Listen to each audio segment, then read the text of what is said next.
Okay. You ready? All right. So, lesson number 3 here, greatest common factor and simplifying fractions. So here's what we're after. So we'll kind of deal with the big picture of what we're looking at and then what we really want you to use it for. So when it says find the greatest common factor, what we're looking for is numbers that can divide into it. So when we talk about a factor, it's numbers that can multiply to get to a particular number. Let's start with the number 3. The only factors of 3 are 1 and 3. Because can you find another number that you can multiply together to get 3? Nah, I can't. And again, we did say to multiply. So the only factors are 1 and 3. All right, for the 6.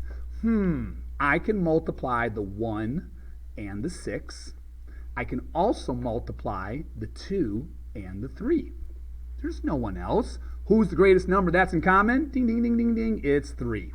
So some of you might be able to use your math facts to come up with it off the top of your head, while others of you might need to list them out. Let's look at second question, 8 and 12. For 8, how about 1 and 8?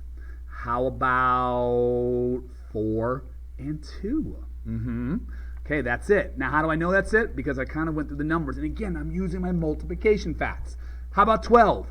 Here we go. There's a 1 and there's a 12. All right, there's a 2 and there's a 6. There's also a 3 and there's a 4. So what's the biggest number they have in common? 4. So my greatest common factor is 4. Okay, so how do we use it? Well, we use it with our simplifying. So I need to find a number that I can divide by with the 12 and the 20. I could list out all the factors. Again, I can also just find numbers to divide by. If I'm going to list them out, I'm going to be like, hey, 1, hey, 2, all right? Or actually, hey, I'm going to do the 20 that's there. I can do the 2 and the 10. Oh, wait, no, hold on. I started confusing numbers together. Let's start over. That's there, all right? All right, let's try this again. I can do the 1 and the 12. I can do the 2 and I can do the 6. I can do the 3 and I can do the 4. Another technique is to kind of space them out so they're all in order. For the 20, I can do the 1 and the 20.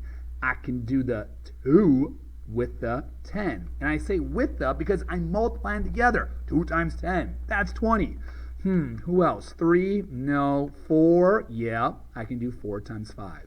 So when I look at all of these numbers, who's the biggest number they have in common? 2? 4. They got a 2 in common, but they got a 4. So if I divide by 4 here, I'm going to be able to simplify. 12 divided by 4 is a 3. 20 divided by a 4, that's a 5. So I've got 3/5. So that's what we're doing. Now, we don't need to go through all that. Go to question number 5. 15 and 25. I know 5 works because they both end in 5. So if I just divide by 5, I don't need to list everything out. 15 divided by 5, 3. 25 divided by 5, 5.